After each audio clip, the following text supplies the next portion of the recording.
So you know how to find the area of a right triangle. That's easy. At least it should be by now. But what about non-right triangles? How do you find the area of those? What's up, y'all? I'm Tom, and this is Like a Math Class, and we're going to get into just that. How to find the area of non-right triangles using trigonometry. Let's get to it. When we have right triangles, the area is always 1/2 the base times the height. And that's pretty straightforward. Because if we've got a right triangle, we always have the base here and the height here. Or if we've got a triangle that's not a right triangle, a lot of times what we do is we still look at this base, but then we have to create this kind of imaginary height. Or we cut this down and we find a height that way for this base. Or we look at this base and again we have to create some kind of an imaginary height. But what happens if we don't have these heights? These three are all non-right triangles. How do we find these heights if we don't have those heights? Maybe instead we've got a side and the base, but we don't have the height. That's what we're going to do in this video. We're going to look to see what happens if we have this two sides and an angle, but no height. The first thing we're going to do is we're going to create a height right here. We're going to call it our height, and we're going to say that this is a right angle. And let's label this out. Let's call this vertex A, we'll call this one B, and this one C, which means that this is side B, this is side little c, and this thing here is side A. Let's imagine that we have side A, side B, and angle C. So we've got this side, and this angle. Now if I know this angle right here, and I've got this imaginary height, I've just created a right triangle. This is a right triangle. Now I don't know what this value is. This value has been cut from this height. So this is not A, this whole thing is A. If I want to use trigonometry with this right triangle that I just made here, I have to use my height and my hypotenuse, or side B. And your height and your hypotenuse would be sine C equals opposite, which would be our height, over our hypotenuse. Our height, H is not our hypotenuse in this case, that's our height, over B, which is our hypotenuse. But if we rearrange this thing, we can move this B over to this side and we can have our height in terms of B and sine C. Then B sine C is equal to our height. Let's move this up a little bit. That's cool because that means the area of this triangle, the area is going to be equal to 1/2 A, which is our base, B sine C. B sine C, which is the equivalent to our height. So this height right here is equivalent to this. So we could do our area is 1/2 A, B sine C. Well, that's kind of cool. Just like that, we've got the area of a triangle. But what if we had the other side? What do we do then? Well, let's imagine that maybe we have side C, angle B, and again, we'll say side A. So we'll just put a square around it this time. So what would we have then? Well, let's use the same process. If we have angle B and we've got this right triangle, again, we don't know how much this was cut out. We have to look at our opposite side, so this opposite side, and our hypotenuse. So sine B is equal to our height over little c. Or again, if we rearrange this, that will be C sine B is equal to our height. Just like over here, our area will then be, the area of this whole triangle is going to be 1/2 A, that's our base, and then our height, C sine B. Now what I want people to start recognizing here is we've got a little bit of a pattern with our formula. So if you notice in the purple formula, over here on the right, we've got AB and sine C. AB and sine C. Over here in the green one, we've got AC and sine B. So we've got the two sides and the included angle. We've got the two sides and the included angle. And whether I do it like this or I rotate my triangle around to fit on one of the other sides, whether it's sitting on side C or sitting on side B, we could do the same thing for A. So if we looked at A, and let's say we had side C and side B, our formula for that one, our area, would be 1/2 BC sine A. So again, the two sides and the included angle. So as long as you've got those two sides and the included angle, you can find the area of a non-right triangle. Cool. So let me stack these up and do one last comparison so we can kind of see what the formulas look like. So what we're looking at is A, B, C. So all three of these have all three letters being used of our triangle. Side A, side B, angle C, A, B, C. And notice that the angle is always not the sides that you have here. So ACB, ACB. So again, the two sides and the angle, that's not the letter that's not used here. And same with BCA. So as long as you can kind of remember that we're talking about either the two sides and the included angle, or you can remember that I've got to have the two side letters and the angle that doesn't match up with those, you're going to be able to find the area of a non-right triangle. It's pretty straightforward. But let's look at an example to see what this looks like when we actually have to put it to use. So here we say find the area of the triangle shown with angle B equaling 115 degrees. So let's put that in there. Angle B is 115 degrees. Angle A is 45 degrees. 45 degrees. AC is 12. So AC is 12 centimeters. And BC is 7.4 centimeters. So as long as I've got two sides and the included angle, wait a minute, I've got two sides but I don't have the included angle. But wait a minute, of course, all the angles in the triangle sum up to 180 degrees, so I can find that included angle that's missing. So all I have to do is take 180 and subtract 115 plus 45, and I'm going to have 180 minus 160. So the angle is going to be 20 degrees. So this angle up here is going to be 20 degrees, and now I've got two sides and my included angle. Okay, so now I can use my new formula for the area of a triangle. I didn't want to give you one too easy, so I had to throw a little bit of a mix in there for you. All right, so now we're just going to apply the formula. The area is equal to 1/2 12 times 7.4 times sine of 20 degrees. So I could break this down, but I don't know what sine of 20 degrees is. That doesn't fall on my unit circle anywhere. So I'm going to get out my calculator. 0.5 times 12 times 7.4 times sine of 20. Ooh, am I in the proper mode? Yes, I'm in degree mode. Okay, good. This will work. So sine of 20, 15.18569 ... And if I want to go to three significant figures, which I often have to do with IB style questions, I'm going to go to 15.2.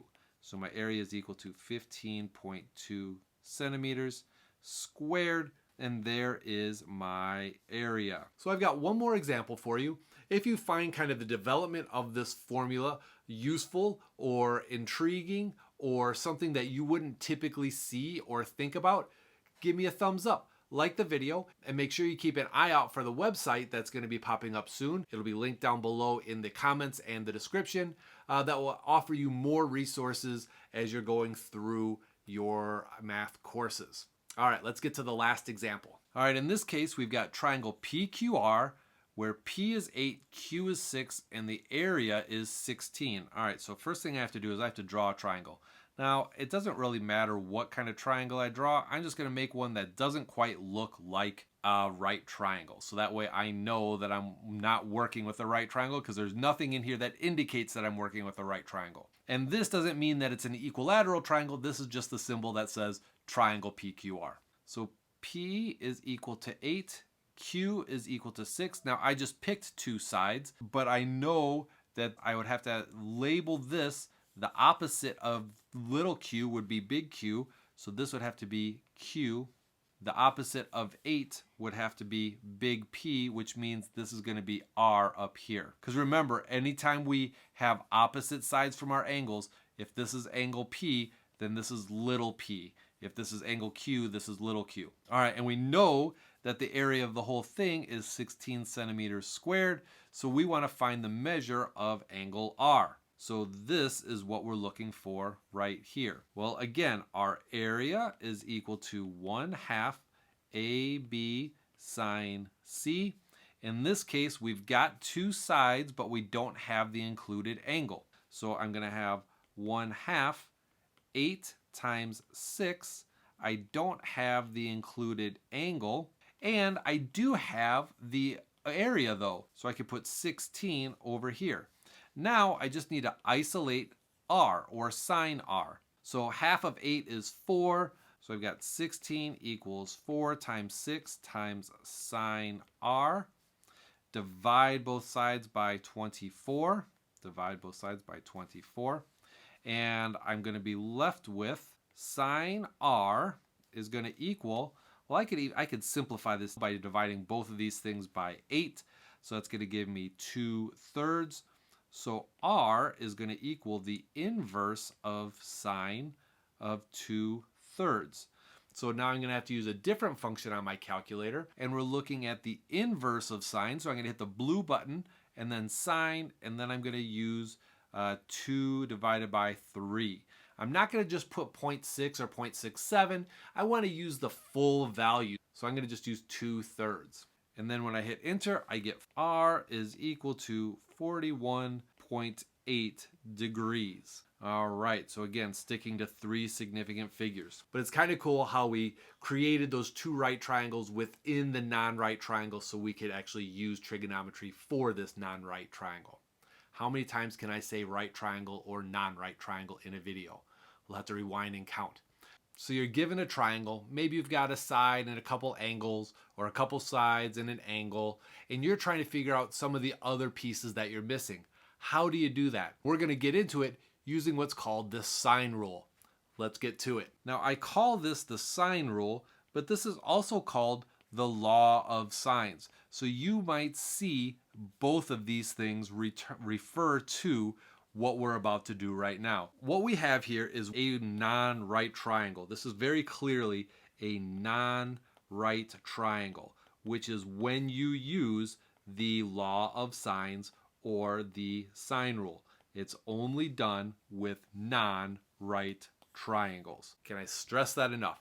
Only with non-right triangles. Okay, so if we call this angle A, then this is going to be side A. And if this is angle B, we're going to call this side B. And if this is angle C, we're going to call this side C. Now what I'm going to do is I'm going to refer back to a formula that we did for the area of non-right triangles. So make sure you check this out, check that video out here if you haven't seen that already. The area of a non-right triangle, we actually wrote it 3 different ways. One way we could write the area formula was 1/2 BC sine A. Another way we could write the area was 1/2 AC sine B. And the last way that we could write this area was 1/2 AB sine C. Those were the 3 ways that we could write that formula using the area of a non-right triangle. But what it also means is that for this triangle, we could find the area in 3 different ways. So the area is not going to change. So that means this area is equal to this area is equal to this area. So I'm going to just take 2 of these to start with. So if I've got 1/2 BC sine A is equal to 1/2 AC sine B.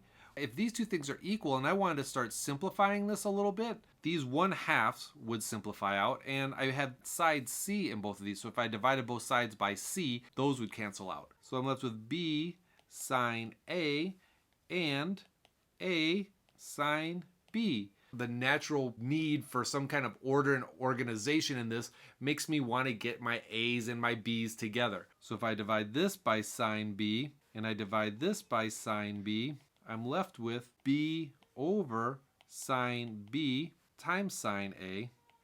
and on the other side, I'm left with just a. Well, of course, now I'm going to divide both sides by sine a, and what I'm left with is b over sine b equals a over sine a. Well, that's kind of cool, but what if I did the same thing with the green and the purple formulas? I'd have 1/2 ac sine b, and that's going to be equal to 1/2 ab sine c. Again, with some easy simplifying from one side of the equation to the other, I'm left with c sine b equaling b sine c. Again, let's divide both sides by sine c and divide both sides by sine b, and I'm going to be left with c over sine c is equal to b over sine b.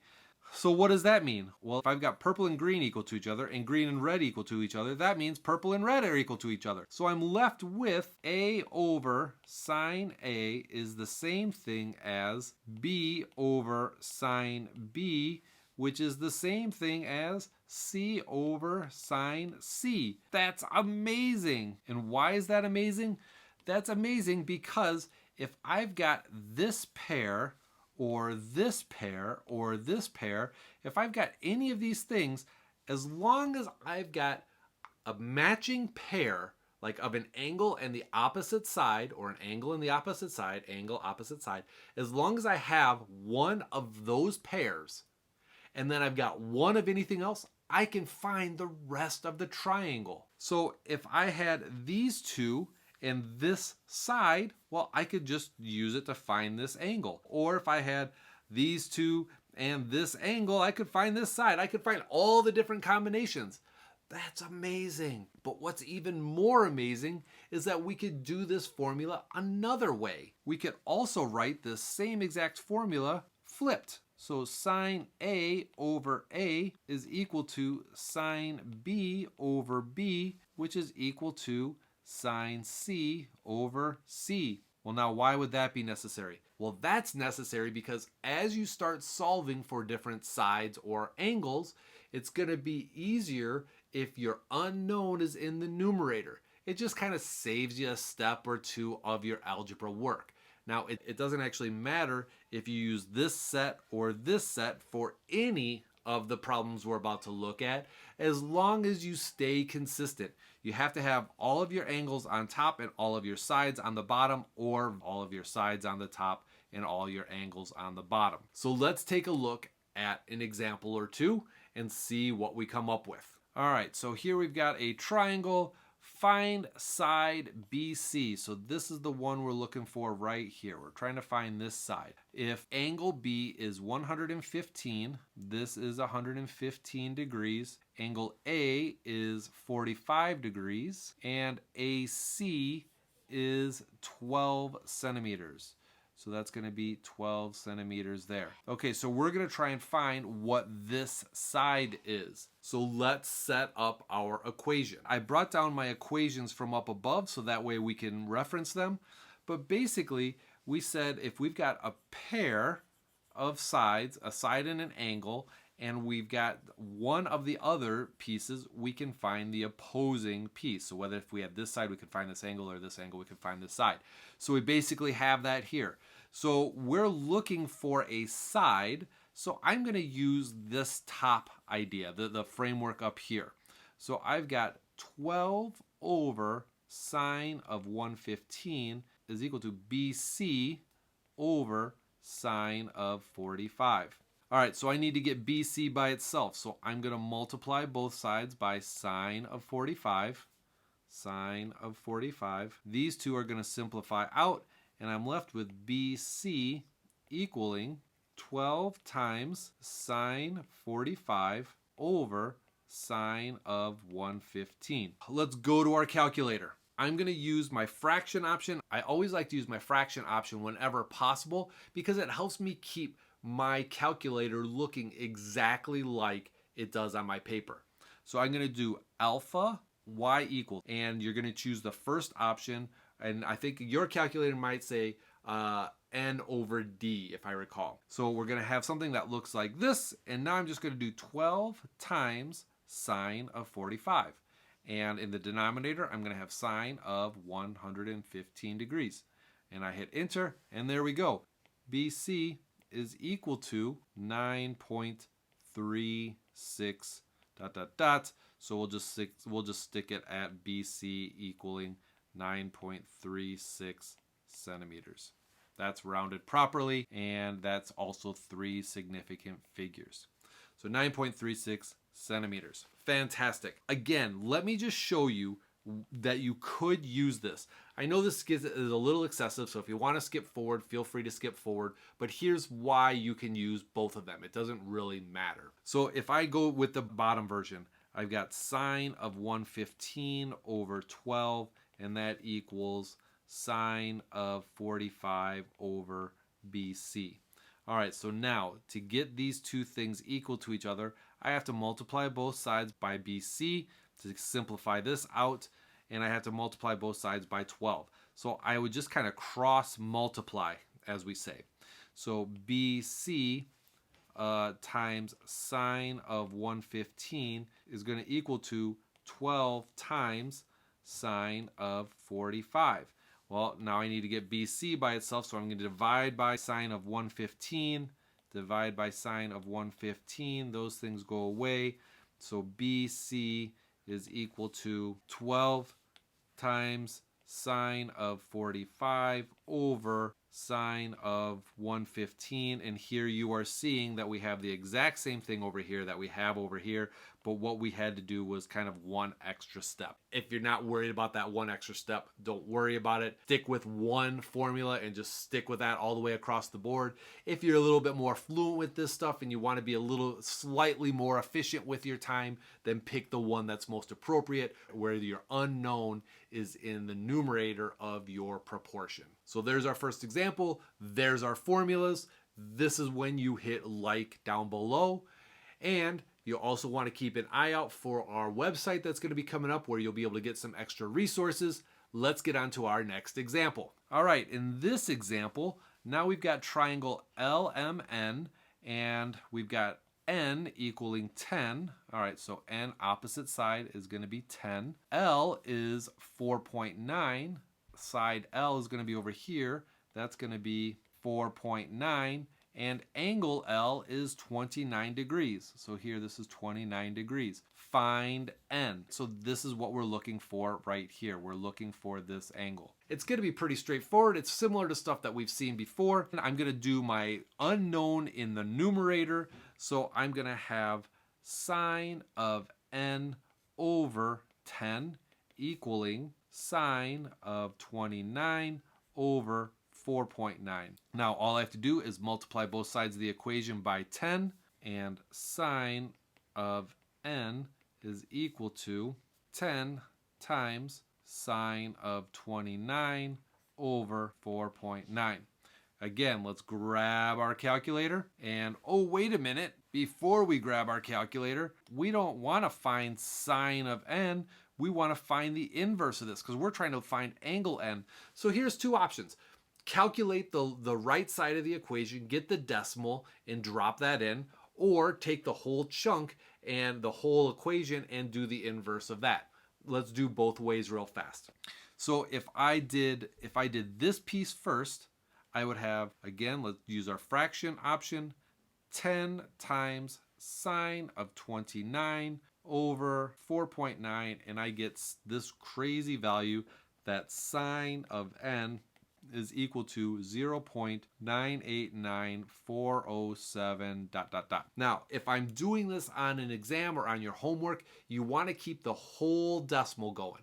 So just put those dots on there and then do the inverse with the whole value. So my inverse function is going to be the inverse of sine of 0.989407 ... And when I do it on my calculator, I'm going to do second sine inverse, and I'm just going to arrow up, and then I'm going to hit enter, and it'll bring down the whole value into that equation for me, or into that operation for me. And then when I hit enter, I get that N is equal to 81.65, which is 81.7 degrees for that angle. So 81.7 degrees. Now again, let me show you. You could go from here right to n. N equals the inverse sine of 10 times sine of 29 over 4.9. It seems like it's going to get kind of messy, but this is actually a good thing, because what this is going to do is it's going to show you that you can do complex equations in your calculator, which is what it's meant for. Do the complex equations in your calculator. So I'm going to hit second sine, and then I'm going to do my alpha fraction button. And now I've got my fraction inside my inverse sine. So I can still do 10 times sine of 29, and that's going to be over 4.9, and I should get 81.65313, same exact thing. So it's just like that. It's that straightforward. Use the calculator to its fullest potential. I've had students who try and do piece by piece by piece. They mix something up. Their order of operations come out wrong. They carry something down from the top incorrectly, and it all just gets messed up. So on your paper, set up your equation, maybe do some rearranging and write it down this way, and then just let the calculator do its work. You don't need to go step by step by step by step for every little thing, especially if it's a calculator question. So that's the sine rule, or the law of sines. We've got one more rule for non-right triangles. That's called the cosine rule, and we'll get to that in the next video. I'll see you there. So you've seen the sine rule. You know you've got to have certain pieces of the triangle together, opposite sides and angles, to make that work. But what about the cosine rule? Is there a cosine rule? Does that work? You know it does. What's up, y'all? I'm Tom. This is Like a Math Class. Let's get to the cosine rule. All right, so first off, just like the sine rule, this is often also called the law of cosines. So whether you're talking about the law of cosines or the cosine rule, these two things are exactly the same. Different parts of the world call them different things. And the other very important thing to remember, just like the sine rule, this is only reserved for non-right triangles. You cannot use this with right triangles. And why would you want to? If you've got a right triangle, you just use SOHCAHTOA. So remember, only for non-right triangles. What we need to do to use cosine is we need to create these two separate right triangles. One is going to be made up of this right here, and one is going to be made up of this triangle right here. And this is our height right there. So if we've got these two right triangles, this side is going to be opposite of B, so we'll call this side B. This side over here, this would be side C, because it's opposite angle C, and this over here, this would be side A. Now with cosine rule, we're going to be focusing on angle C and angle B. Now cosine uses the adjacent side, so we need to kind of break up side A into two parts, into this purple part and into this red part. The purple part we're going to call this X, and over here the red part, or this red side, we'll call it A minus X. X plus A minus X is going to be just A, right? So we're going to use these two pieces, and we're going to hobble together kind of an equation that will say, if I've got side B and side A and angle C, can we find the missing sides? Can we find missing angles? So the first thing we want to consider is, in this purple triangle, we know that cosine of C is equal to X over B, adjacent over hypotenuse. And I could rearrange this a little bit. If I multiply both sides by B, then I know that X is going to equal B cosine C. All right, we did something like that once before. And what if we looked at this triangle itself? Well, that whole triangle is also x squared plus h squared equals b squared. That's the Pythagorean theorem right there. Let's rearrange this, where we have h squared is equal to b squared minus, so all I did was get this in terms of h squared. And why did I do that? Because I want to focus on this side over here. Here I've got h, and now I can relate these pieces of this whole triangle in terms of h. Now I've got over here h squared a minus x squared equals c squared. So if I expand this piece out, all right, let's do that. I'm going to have h squared plus a squared minus 2ax plus x squared equals c squared. But I know that this h squared is b squared minus x squared. So I've got b squared minus x squared plus a squared minus 2ax plus x squared equals c squared. Oh, well, wait a minute. This x squared and this x squared knock each other out, simplify each other out. So I'm left with this. So I'm left with this x down here. Well, wait, that x is equal to b cosine c, so I can put that in there. Let's move this up a little bit.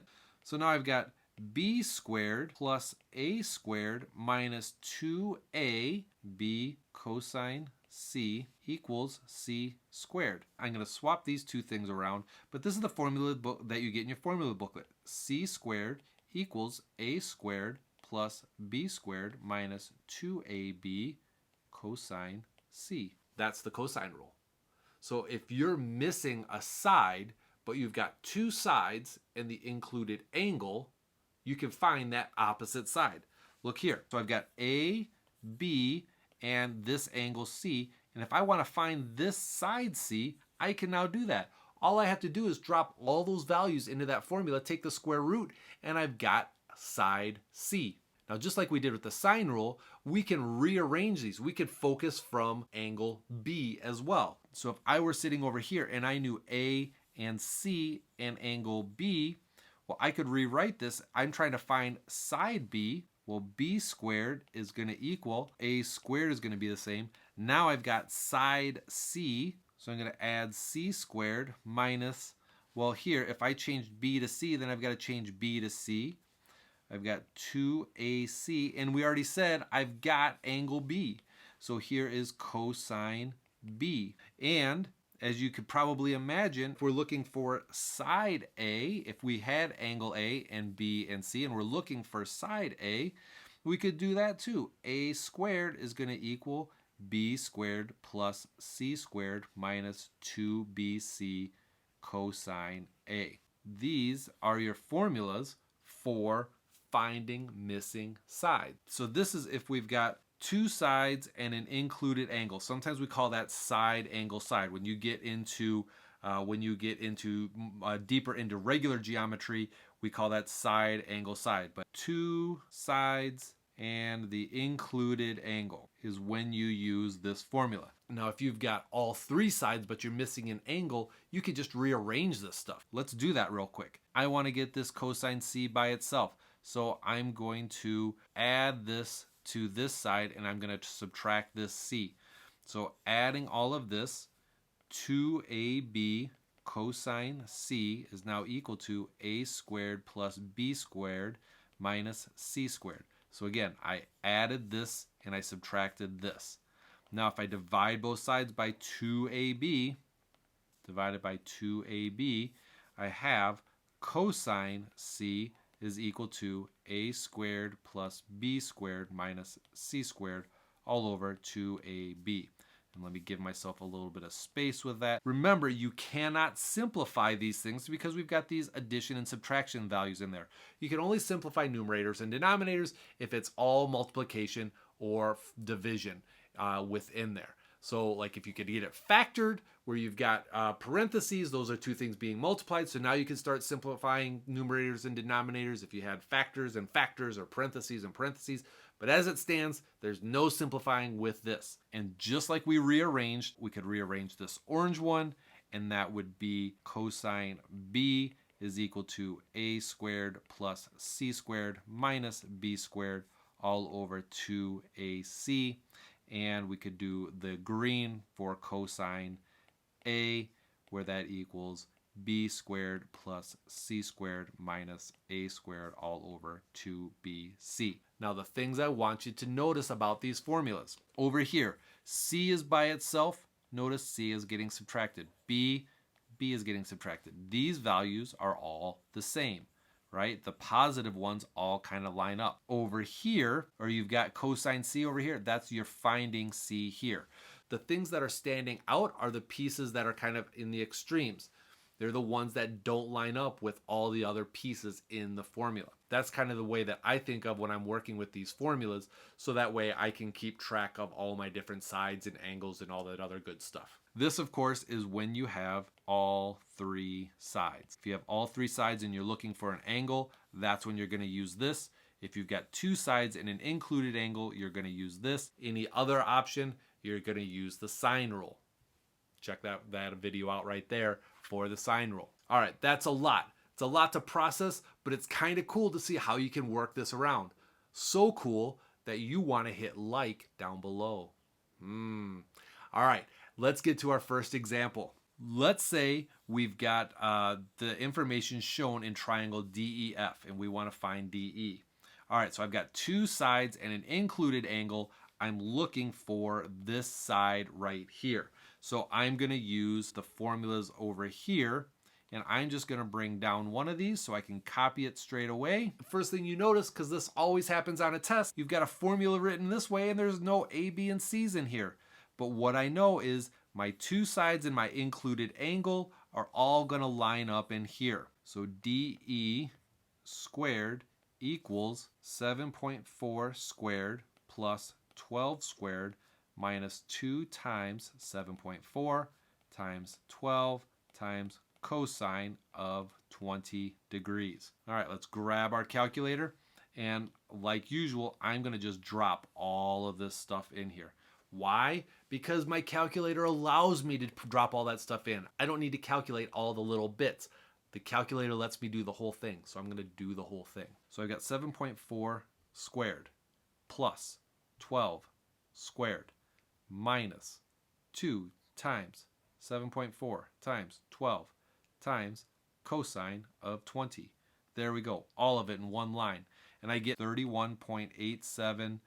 So I'm going to put the dots in there so that way I make sure that I know that it's a long drawn out decimal, and I want to use that whole thing when I'm going through and solving for my final answer, because this is for DE squared. So I need to take the square root of both sides, including all those dots. So DE, side DE, is going to equal the square root, second x squared, of my answer, second negative sign, 5.6454 ...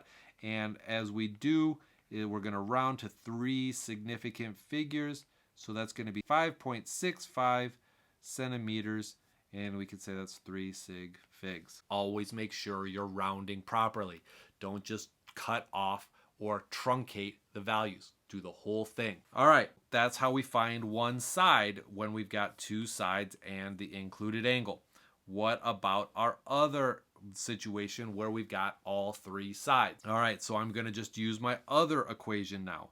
My other equation said that if I was looking for cosine of c, I'm going to have a squared plus b squared minus c squared, because that's the one that's standing out, over 2ab.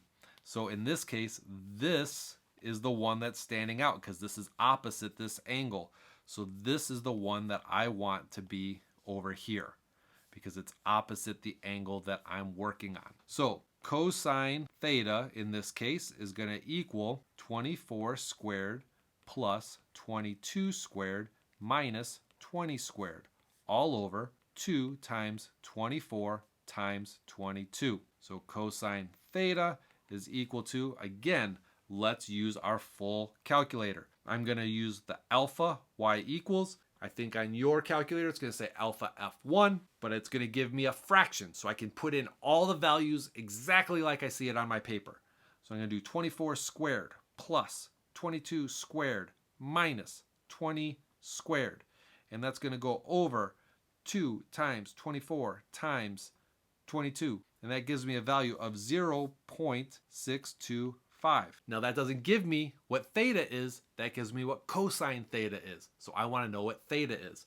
So I need to do the inverse of cosine of 0.625, and theta will equal the inverse of cosine of this answer, and that will be 51.3178 ...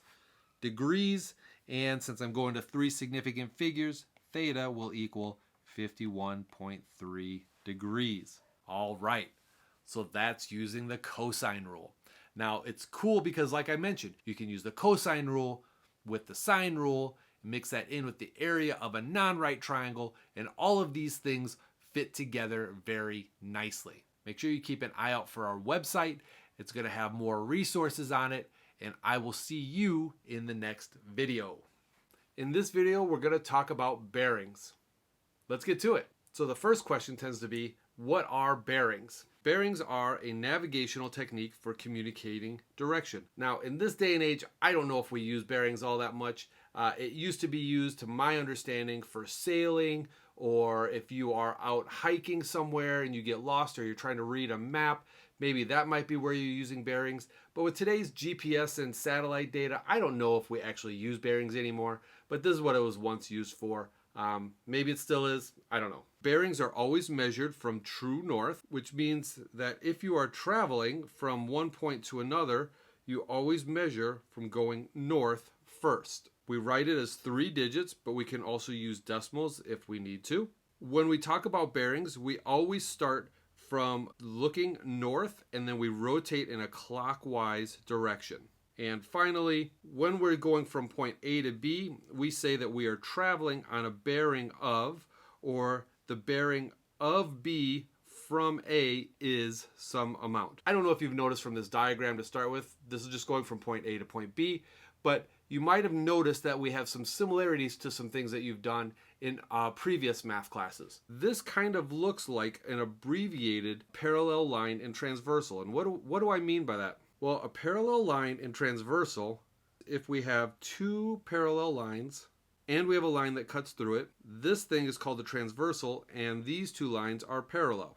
So we can see here that we've got, these would be our parallel lines, they're both pointing north, and then this would be a line that cuts through it. Some of the things that we remember from when we first talked about parallel lines and transversals is that these two angles are congruent, these two angles are also congruent, and these are congruent to each other. So we could say that the purples are all the same, or as I mentioned, congruent. Congruent is just a geometry term, but we can basically say that it's the same. Additionally, we know that these angles are all the same. So these are the same as well. And if you notice, if you take this angle plus this angle, whether it's here, here, here, or here, if you take a purple and you add a blue, that's going to equal 180 degrees. And that's going to be any purple and blue added together. So here we can see that these two things are supplementary, supplementary, and so on, which also means that this angle and this angle are supplementary. So what does that mean in terms of this diagram over here? If we're starting by going true north,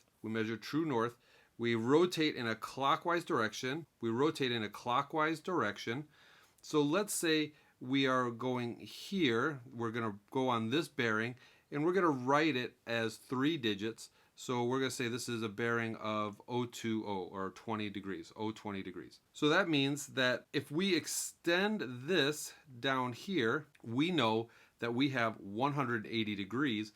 We also know that this measurement is the same as this measurement. That would be like this purple measurement over here and this one here. So this is also 020 degrees. This is 180 degrees.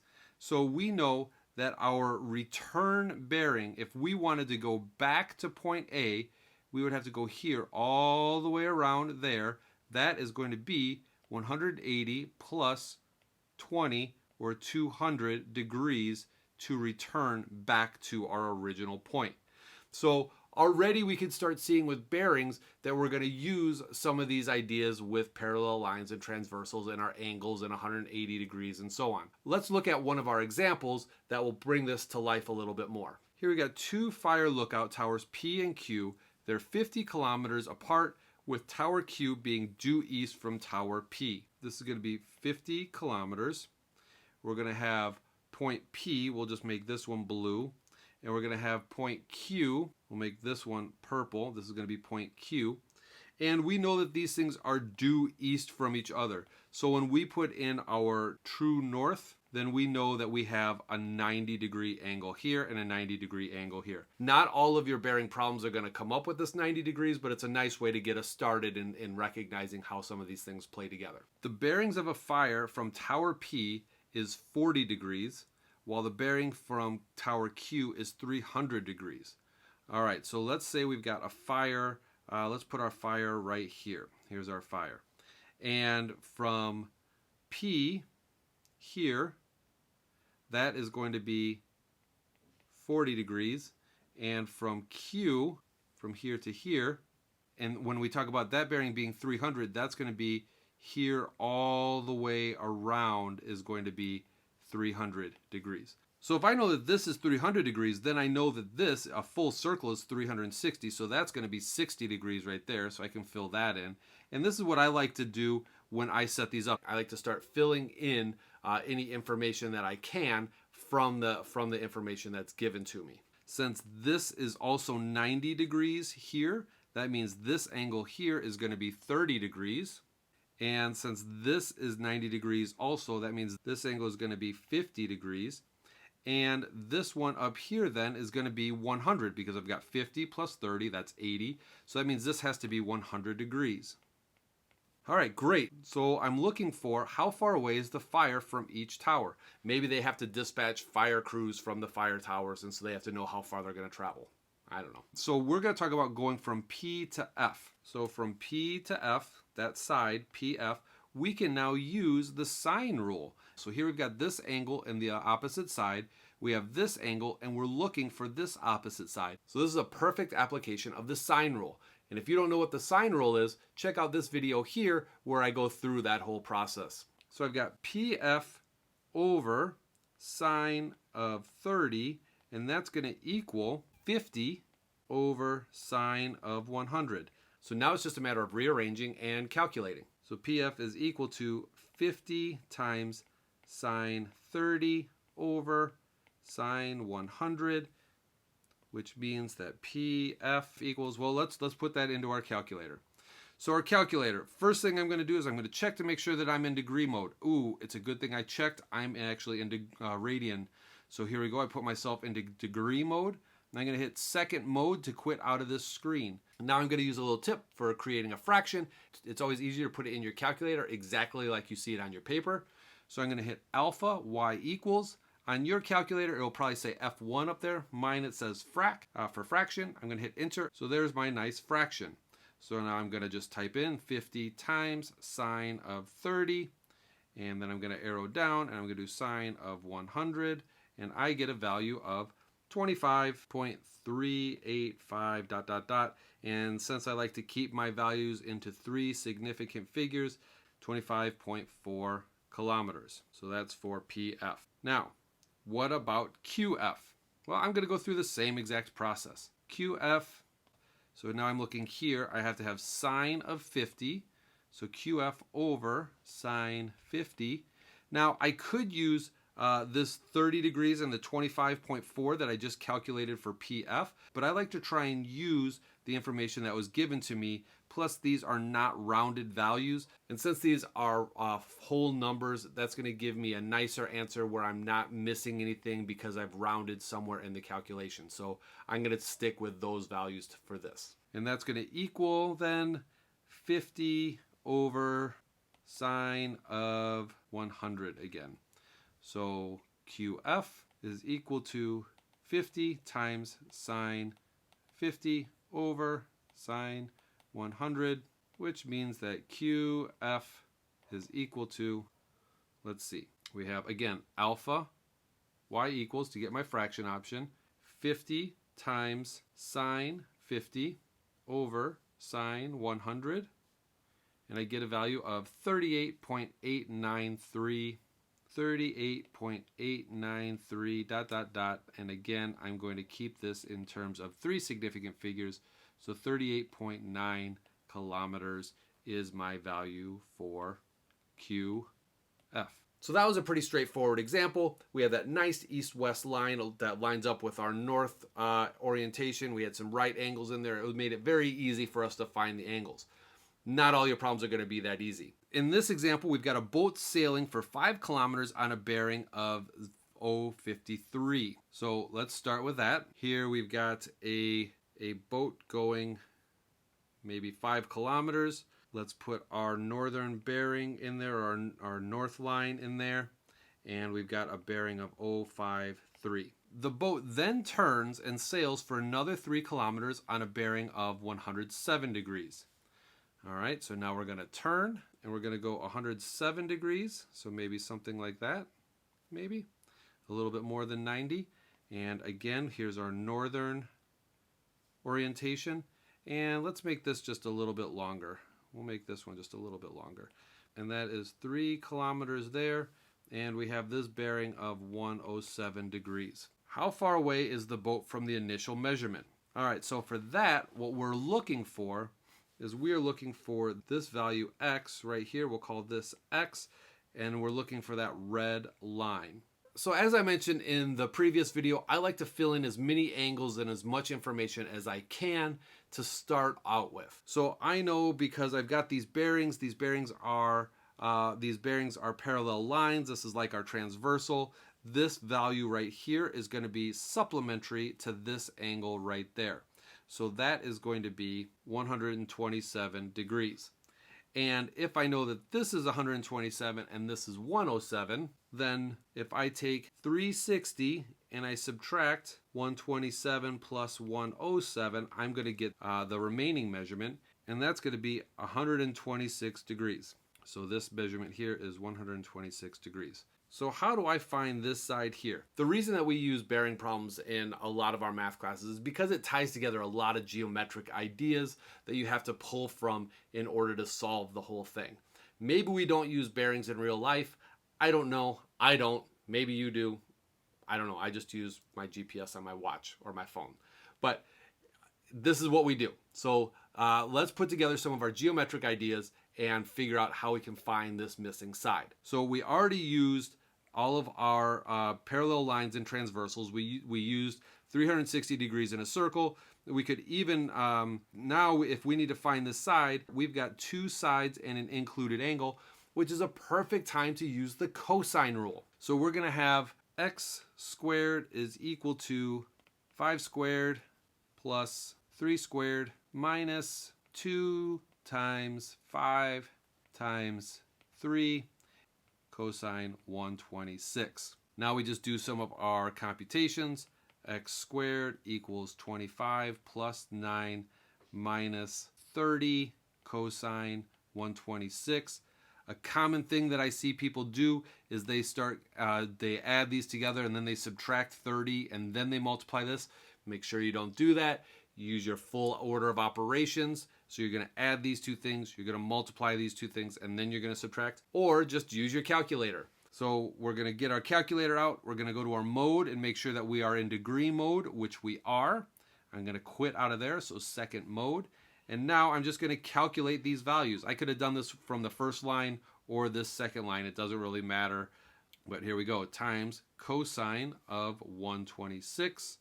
And when I hit enter there, that's going to give me that x squared is equal to 51.633 ... And when I take the square root of that, I'm going to take the second square root, or x squared. That's going to give me the square root symbol. I'm going to hit the up arrow. I'm going to hit enter. And that will bring in the full value down below. And then I get 7.1856 ...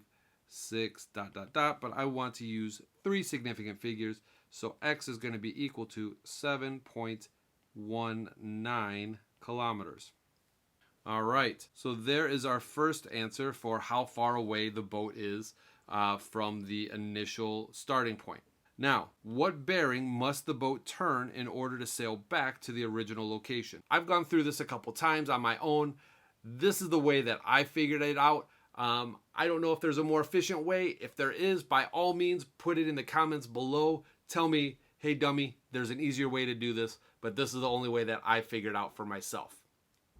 All right, so if I want to find the bearings, I know that I first have to start with starting my north there, and I need to figure out how far I'm going all the way around here to get back to this spot here.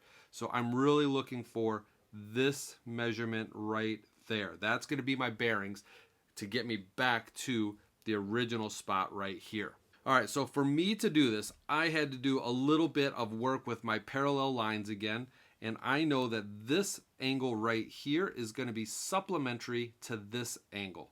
So if I take 180 minus 107, I'm going to be left with 73 degrees. And then if I extend this purple line out a little bit more, I know that this is also going to be 107 degrees. And that's the real reason I did that, is I found this 73 so I could say, what is this portion of this circle? And I don't have any relationship to this right here. So I'm going to find this angle, and if I could take 360 minus all of this, I'll find this piece, so now I can add these together there. So that's the plan for how we're going to attack this. So to find that missing angle, I'm going to call that theta, and I need to now use the sine rule. Again, this is why we like these types of problems, bringing in lots of different geometric ideas into one. I'm going to use sine theta over 5, and that's going to be equal to, now the tricky thing is, I've got to take this measurement and this side to use the sine rule. So I'm going to take sine of 126, and that's going to be over, not 7.19, because anytime you're working through a problem, you want to use the unrounded values. So I'm actually going to take this value right here, 7.1856, dot, dot, dot. And now I'm going to just start solving for theta. So sine theta is equal to 5 times sine 126 over 7.1856, dot, dot, dot. So theta is equal to the inverse of sine. And I could have calculated all of this to begin with, but I like to save it all and do one big calculation because I've got my calculator with me.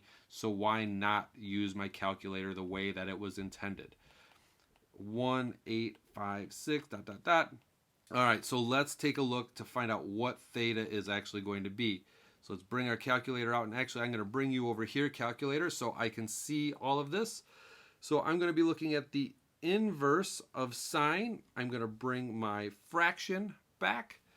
I've got 5 times sine of 126, and that's going to be over. Now, before I just hit, I arrowed up and I hit enter, but since I'm in a fraction, it's not going to do that for me. So what I have to do is I have to use a keystroke on my calculator, and I'm going to hit second answer, which is the little negative sign at the bottom. And that's going to bring the answer from the previous line down into where I want it to be. And since that's my unrounded value for the 7.185, that's what I want. And when I hit enter, I get an angle measurement of 34.259, dot, dot, dot. All right, let's get rid of u. So we know that theta is 34.25, or theta is equal to 034.3 degrees. And now that I've got that, I know to get back along this red curve, I need 107 plus the whatever's remaining from my 360. So I'm going to have 360 minus parentheses 073 plus 107 plus 034.3. And that's going to give me my value for this pink space right here. All right, so calculator, let's do your stuff. 360 minus parentheses 73 plus 107 plus 34.3. And that's going to be 145.7. 145.7. So here's 145.7. So what is our bearings to get back? That's going to be 107 plus 145.7, which is 252.7 if I added correctly. So that is our bearings for letter B. All right, so please, again, if you have found a better way, write it in the comments below. But I hope that was helpful for you. If it was, make sure you like it, give me a thumbs up, and I'll see you in the next video.